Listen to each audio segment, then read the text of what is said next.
रायगड जिल्ह्यातील पालीतर्फे कोचल कलाटी परिसरात प्रस्तावित 4200 मेगावॅट जलविद्युत प्रकल्पाला ग्रामस्थांचा तीव्र विरोध. खासगी वीज कंपनी टोरेंट पॉवरच्या प्रकल्पामुळे पर्यावरण आणि आदिवासी हक्क धोक्यात येतील अशी ग्रामस्थांची भीती. ग्रामसभेचा ठराव असूनही काम सुरू करण्याचा आरोप, अन्यथा तीव्र आंदोलनाचा इशारा. माझा रायगड न्यूजसाठी संपादक गणेश लोट, कर्जत, रायगड. मी या गावामध्ये आशा वर्करचं काम करते. पण आज 1.5-2 वर्ष झाली जवळजवळ गावामध्ये खूप चर्चा आहे की आपल्या गावात कंपनी येऊन हे करते ते करते. खूप वेळा मिटिंग घेतल्या, पण या मिटिंगमधून असं एकही असं त्यांनी दिलं नाही की नक्की तुमचं म्हणजे काय होणार आहे, या गावामध्ये काय नवीन येणार आहे आणि ज्या काही गावातल्या ज्या काही मागण्या आहेत त्या परिपूर्ण करायचा, बस एवढंच मागे होतं.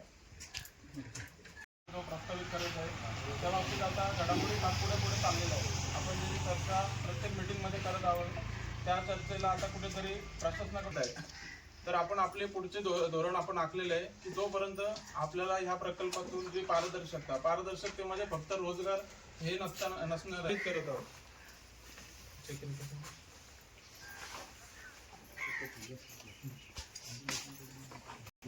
पालीतर्फे कोचल कलाटी या गावामधून सर्व ग्रामस्थ इथे एकत्र झालेले आहेत. आजचा विषय असा आहे की गेले 2 वर्षापासून मी स्नेहल देशमुख. आत्ता जे आपल्या गावामध्ये जे प्रकल्प आलेला आहे टोरेंट कंपनीचं, पण त्या जे आलेलं आहे त्याबद्दल जे गावकरी आहेत त्यांना काहीच कल्पना नाही आहे त्याबद्दल. बहुतेक लोक आहेत की त्यांना काहीच कल्पना नाही याबद्दल. आणि जी आता जी तरुण पिढी आहे त्यांना पण म्हणजे काहीच माहिती नाही आहे त्याबद्दल. तर व्यवस्थित त्या कंपनीच्या माणसांनी किंवा जे कर्मचारी आहेत त्यांनी सगळं व्यवस्थित सांगितलं पाहिजे आत्ताच्या ज्या तरुण पिढीला. आणि जे आणि ज्या काही मागण्या आहेत त्या पूर्ण केल्या पाहिजेत आमच्या, जेणेकरून जे भविष्यात जे काही पुढे असणारे भविष्य ज्या तरुण पिढीचं ते लोकांना, जे तरुण पिढीचे भविष्य असणार आहे ते पुढे त्यांच्यावरच अवलंबून आहे ना, तरुण पिढीवरती. जेणेकरून आत्ताच जर त्यांना व्यवस्थित समजलं तर पुढे जे काही घडणार आहे त्याबद्दल त्यांना व्यवस्थित मार्गदर्शन दिलं पाहिजे कंपनीने वगैरे. एवढंच बोलते मी. धन्यवाद. गेले 1.5 वर्षापासून टोरेंट पॉवर प्रोजेक्ट इथे कार्यान्वित झालेला आहे. सुरुवातीला या प्रोजेक्टच्या बाबतीत आम्ही थोडंसं अज्ञानच म्हणायला लागेल. प्रोजेक्टचं जेव्हा सुरुवातीला काम चालू झालं तेव्हा आम्ही त्या प्रोजेक्टकडे थोडं दुर्लक्ष केलेलं. परंतु जसं त्यांची कामाची व्याप्ती वाढत चालली त्यानंतर आम्हाला समजण्यात आलं की ह्या प्रोजेक्टकडे आपण आता गांभीर्याने लक्ष दिलं पाहिजे. तेव्हापासून आम्ही त्यांच्या मागे लागलो.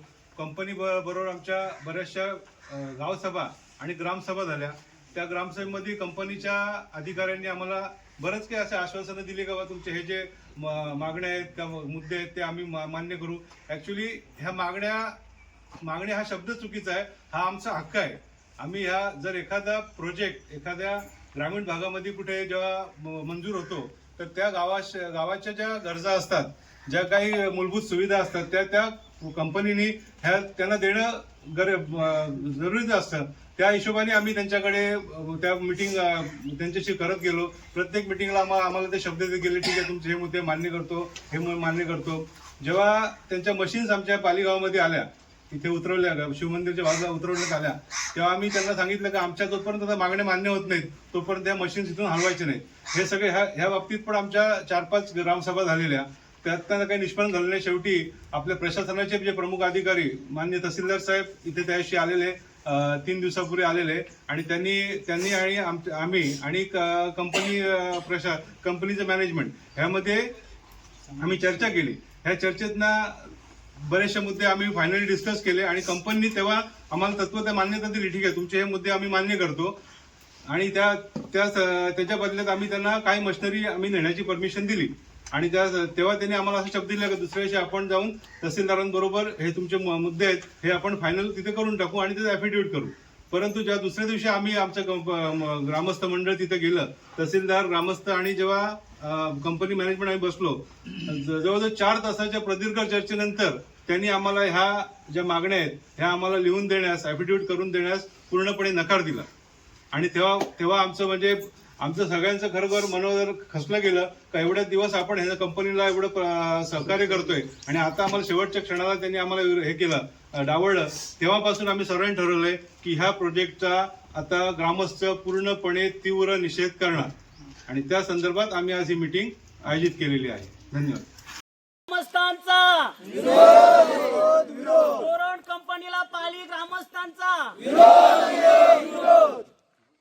तोरण कंपनीला पाली ग्रामस्थांचा पालीतर्फे गावातर्फे टोरंट कंपनीचा जाहीर निषेध. साईडोंगर गावातर्फे टोरंट कंपनीला जाहीर निषेध. प्रवीण महादेव देशमुख. मी देखील या पाली गावचा कायमचा रहिवासी आहे.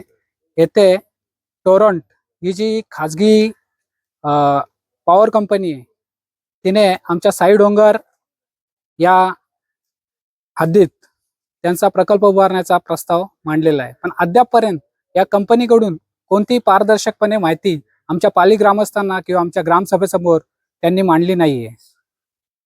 दिनांक 3 सप्टेंबर 2025 रोजी त्यांनी वदप येथे जनसुनावणी आयोजित केलेली, परंतु पाली ग्रामस्थांना त्यांनी विश्वासात न घेता वास्तविक पाहता ती जनसुनावणी पाली या गावात व्हायला हवी होती, परंतु त्यांनी ती काही इकडे आयोजित केली नाही.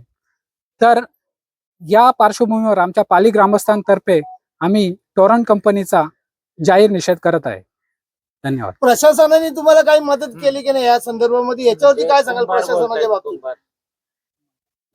इकडं ते बोलणार. माझं नाव प्रसाद अरुण देशमुख. आपल्या रायगड जिल्ह्यातल्या कर्जत तालुक्यातील पालीतर्फे कोतल कलाटी गाव हद्दीमध्ये आपण उपस्थित आहात. इथे आपण जिथे उपस्थित आहात त्या या निसर्गाच्या कुशीमध्ये टोरंट पॉवर या खाजगी प्रकल्पामार्फत 4200 मेगावॅटचा जो महाकाय जलविद्युत प्रकल्प उभारला जात आहे त्याबाबत आम्ही आपल्या वतीने आपल्या मार्फत संपूर्ण महाराष्ट्रासमोर आमच्या व्यथा मांडत आहोत. तर तुमचा क्वेश्चन घ्यायचा का? हां, घे, सुरुवात कर. कंपनीला जाहीर विरोध करण्याचं एकमेव कारण म्हणजे ह्या प्रकल्पातून निर्माण झालेली पारदर्शकता. कंपनीकडून पारदर्शकतेचा अभाव ठेवण्यात आलेला आहे. या प्रकल्पामार्फत इथले होणारं भूसंपादन, इथे होणारं पुनर्वसन, इथला होणारा मोबदला ह्याचा कुठेही स्पष्ट व लिखित आराखडा अजूनपर्यंत उपलब्ध करून दिला जात नाही. केवळ प्रत्यक्ष व अप्रत्यक्ष रोजगाराचं गाजर दाखवून आम्हाला यातून डावललं गेलेलं आहे. त्यामुळे आम्ही या प्रकल्पाचा जाहीर निषेध व्यक्त करतो. रघुनाथ विभार, पालीतर्फे कोतल खलाडी गावचा ग्रामस्थ. तुम्ही सायडोंगरचा उल्लेख करा, कारण तो सायडोंगरच्या नावाने आहे ना, तो आपल्याच गावाचा आहे.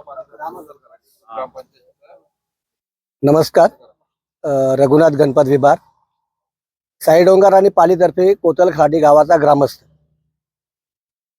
या साईडोंगर आणि पालीतर्फे कोतल खलाडी जंगलामध्ये वन विभागामध्ये होऊ घातलेला टोरंट प्रकल्प आज आपल्या या गावामध्ये आलेला आहे आणि गेली 2 वर्षापासून याच्या टेस्ट चालू आहेत. कंपनीने कुठल्याही प्रकारचं पारदर्शकता न दाखवता वेळोवेळी वेगवेगळे भाष्य करून तोंडी आश्वासनं देऊन गावकऱ्यांची दिशाभूल केलेली आहे. ग्रामपंचायतीने ठराव पारित करून कलेक्टर साहेब, तहसीलदार, पोलीस कमिशनर, फॉरेस्ट विभाग या सर्वांना त्या पाठवलेल्या आहेत, परंतु त्याचा कुठलाही विचार न करता दडपशाहीने हा प्रकल्प गावावर लादला जात आहे. या प्रकल्पासाठी गावाला होणारी हानी, गावाला मिळणारा रोजगार आणि गावासाठी ज्या असणाऱ्या ज्या काही कुठल्या इतर काही ज्या सुविधा आहेत याची कुठलीही हमी न देता टोरंटो कंपनी हा प्रोजेक्ट चालू करत आहे. गावाकडनं जोपर्यंत यांच्याकडनं कुठलीही लेखी स्वरूपात मागणी मान्य होत नाही किंवा येत नाही तोपर्यंत गावाचा पूर्ण विरोध असणार आहे. तेव्हा या प्रकल्पाचा आम्ही संपूर्णपणे निर्धाराने एकमताने विरोध करत आहोत. टोरंटो प्रकल्पाला आमचा पूर्णपणे विरोध आहे. माझं नाव सुनील नामदेव कुंभार. मी सायडोंगर पालीतर्फे कोतल खलाटी या ग्रामपंचायतचा रहिवासी आहे. टोरंट कंपनीने आमच्याबरोबर जेव्हा चर्चा चालू केल्या आणि त्या चर्चेतून जेव्हा काही सुवर्णमध्य निघत नव्हतं त्यावेळी प्रशासनातर्फे माननीय तहसीलदार साहेब यांनी आमच्याशी पालीगाव इथे येऊन चर्चा केली व आम्हाला त्या बाबतीत थोडासा दिलासा दिला का तुमच्या ज्या काही मागण्या आहेत, मागण्या म्हणण्यापेक्षा हक्क, तुमचे जे काही हक्क आहेत हे तुम्हाला मिळायलाच पाहिजेत. आणि त्यामध्ये मी गावाच्या वतीने कंपनीबरोबर आपण तुमच्या समोर चर्चा करू आणि त्या तहसीलदार साहेबांनी आम्हाला ह्या चर्चेमध्ये उत्तम प्रकारे प्रतिसाद दिलेला आहे, सहकार्य केलेलं आहे. परंतु कंपनी प्रशासन हे कोणत्याही प्रकारचं त्यांचं म्हणणं ऐकून घेण्यास तयार नाहीये आणि त्यामुळे आम्ही ह्या प्रकल्पाला तीव्र विरोध करत आहोत.